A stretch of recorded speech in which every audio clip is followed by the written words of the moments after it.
ქრისტი, შენთვის მოვამზადე ახლა ურთულესი სურათი, რომელზეც შეცდომას ვერავინ ვერასდროს ვერ პოულობს და ახლა იმედი მაქვს, რომ შენ იპოვი. ერთი შეცდომა არის მხოლოდ. სანამ ქრისტი იპოვი შეცდომას, მანამდე აუცილებლად გამოიწერეთ პირამიდის გვერდი. რა ქენიაბა იპოვე? ვიპოვე. მარცხენა მხარეს ორი პინგვინია და დგანან და ყველა მარჯვენა მხარეს არის ერთი პინგვინი, რომელიც ზის. რა არის შეცდომა? ეგეც უნდა იდგეს. იქნება დაჯდომა უნდა პინგვინს. ეს თეთრი დათვი არ უნდა იყოს. რატო არ უნდა იყოს? შეჭამდა ამათ. იქნება ნაჭამია, ან აპირებს შეჭმას. მე მგონი ვერ პოულობ შეცდომას.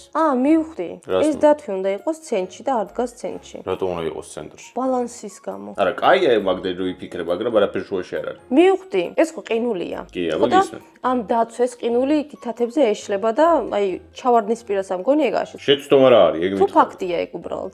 ეგ ფაქტი არის, შეცდომა არა. ქრისტი, ხო ამბობდი რომ ყველა შეცდომას პოულობ, აბა რას პოულობ? მივხვდი, თოვლი არ მოდის. მე ხომრები? კაი, მე ჩემს საბოლოო პასუხს გეტყვი. კაი, საბოლოო პასუხი მითხრა. ჩემი აზრით, აქეთ ერთი პინგვინია, აქეთ ორი პინგვინია. უყურე, იქ დიდი დათვია და აყირავდებიან, ხვდები? აყირავდებიან, არა ისა ქრისტი. ხო, დააბალანსო ყინული. კაი, და შენ გეძრება ბოლო 3 წამი. 3, 2, 1, პასუხი მჭირდება. დათვი ცინის. ქრისტი ვერ იპოვა ამ სურათში შეცდომა, ამიტომ თქვენ დაწერთ კომენტარებში, სად არის ამ სურათზე შეცდომა და მე დარწმუნებული ვარ, რომ თქვენ იპოვით, რადგან ქრისტი არის. განძი.